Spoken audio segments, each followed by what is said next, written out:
This is just a cooking show. This is not going to be up my alley whatsoever. Okay, so when's the next episode? Hey guys, it's Dan, your host of Dan's Reviews, and today I'm back for another video for today. This one's going to be doing another review. This one is my review for Season 1 of The Bear.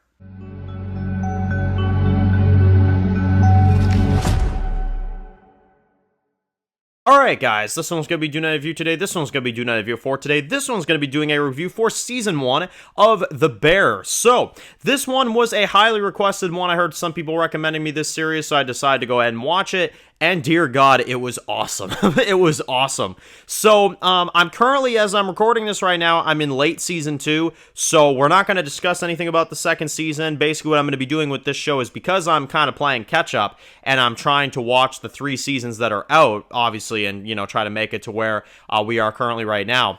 I'm going to just talk about each season individually, and then I'll go ahead and do a full, you know, kind of review for it when we're all done. But we're going to talk about each season in their own kind of individual video and do an overall kind of season review and discuss it. So, this show is awesome. I love it. It's so good. It's led by the guy that plays Lip in Shameless, which Shameless is one of my all-time favorite shows, so I love that he's an amazing character in that. And he plays a guy named Carmy in this show, and he's awesome. He's our lead character, and he's the, you know, the lead, you know, chef, the lead boss or whatever in this restaurant, which was left to him by his brother, who unfortunately died. Now, that's kind of the main plot of this show, is that his brother died of suicide, which we learn, you know, sporadically throughout this season. And he, you know, died basically to suicide. It was like 4 months ago in the timeline. But he left him this restaurant, you know what I'm saying? And we kind of take the plot from there. And it is introduced in such a chaotic way. It's so good. You've got Carmy, you've got Richie, who Richie is a loudmouth prick at first, and then I grew to absolutely love him. As you kind of like, you know, you see him, he's an aggressive guy, you know what I'm saying? He's kind of loud with everybody, but then, oh man, but then, you know, he's struggling with his wife, and like, but he has a daughter who he loves very much, and then, you know, he's kind of got a soft spot, and he just misses, you know, his best friend and stuff like that of course died. So it's like they kind of throw you through a loop with him, and I like that with Richie. I thought he was really good. Now there's also Sydney. Sydney is really cool. She's basically like the new chef that's kind of introduced. She's kind of the new girl, you know what I'm saying? And she kind of starts off kind of being messed with at first. Like, people are kind of not taking her too seriously. They're kind of, you know, bossing her around. And throughout, basically, Carmy kind of tells them, like, you know, lay off her, you know what I'm saying? And eventually, she gains their respect, and she gains their trust, and, you know, she wants to quit several times. She almost does by the end of the season, but she ends up sticking around and helping them, you know? So I like Sydney. She's got a very sarcastic personality, which is pretty cool. You've got Marcus, who's one of the most wholesome characters I've ever seen. He's so cool. He's most of the time just baking cakes and, you know, sweets and stuff while they're cooking, like, the crazy, like, fish and, like, chicken and, like, you know, steaks and stuff. So that's pretty cool. And then you've got a few other characters that are kind of, you know, in this show as well. Like Tina, I liked her. Tina was really cool. And some of the others that are there, too. Again, certain ones I'm still learning their names, but that's the majority of the core cast, you know. You've also got Sugar / Natalie, who's like Carmy's sister, and she kind of is looking out for him. They kind of have a love-hate relationship at first, but they do, you know, care about each other. Obviously, they're family. But she was cool as well, too.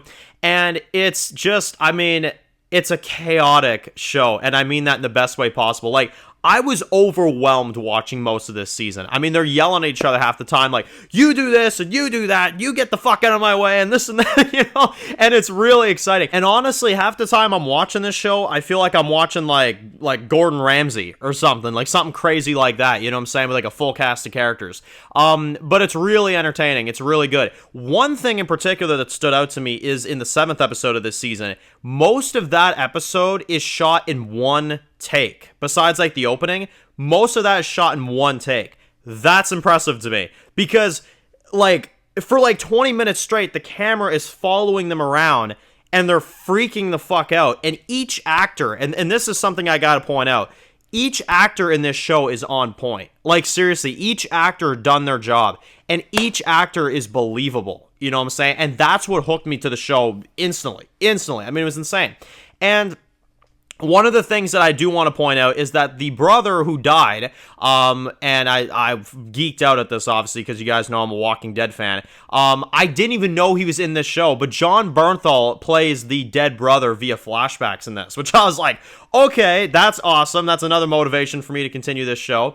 Jon Bernthal is amazing. I mean, if you haven't seen him as Shane in The Walking Dead, if you haven't seen him as Punisher in Marvel, I mean, you're missing out on two amazing characters. But I'm telling you one thing right now, that actor has charisma. And when I saw him in this, I was like, okay, no, that's a whole other league right there. You know what I'm saying? So, yeah, really good stuff. Now, one of my all-time favorite things about this first season was the way it ended. It was so good. And the beginning of this season, you know, you kind of see the drama. Everything's kind of messy. Everybody's yelling at each other. And then at the end of the season, everyone comes together. You know what I'm saying? Which I know sounds like kind of basic, but just watch it. It's done in such a beautiful way. And I love it because they keep telling Carmy, like, make that spaghetti, in the words of Richie, make that fucking spaghetti, you know what I'm saying? And by the end of the season, there's, like, all these, like, jars or whatever of, like, you know, like, tomato soup or whatever, like, the tomato paste or whatever, and he's like, I don't get it, like, you know, what's going on? And he finally cooks the spaghetti, and what the fuck is in that can? A whole big wad of money, you know what I'm saying? So then he gets everybody from the restaurant. They all start taking the friggin' cans apart. They get a whole bunch of money.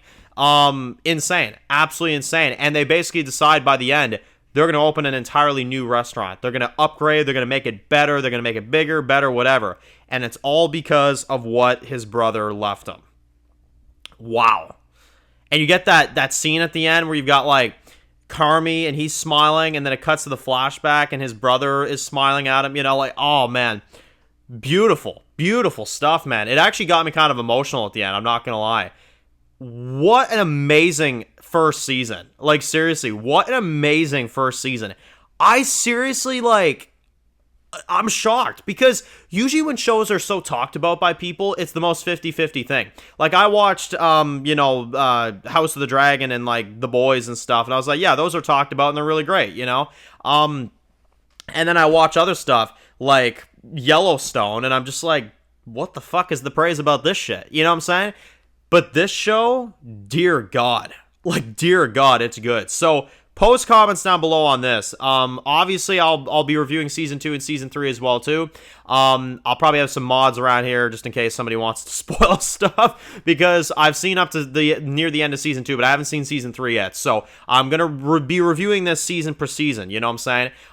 But for anybody that's seen up to the end of Season 3, if you have, is it this good all the way through? Because I'll tell you this, Season 2 is amazing as well. So I'm very curious to see how Season 3 is. But anyway, y'all, we're going to be reviewing Season 2, Season 3 coming up soon, so stay tuned for that. As for this season, I'm going to give this a 10 out of 10. I absolutely love this first season. It's everything I would want from a show. It's everything I think that it needs to be, and I absolutely loved it. It was so good. So, post comments down below if you're new to the channel and you enjoy videos like this, guys. Make sure to click the subscribe button to miss any of the videos for The Bear. Be sure to follow me on Dan's Reviews Official on Instagram, guys. And, of course, I'll see you guys really soon for more videos of The Bear. Enjoy the rest of your day, guys, and peace out.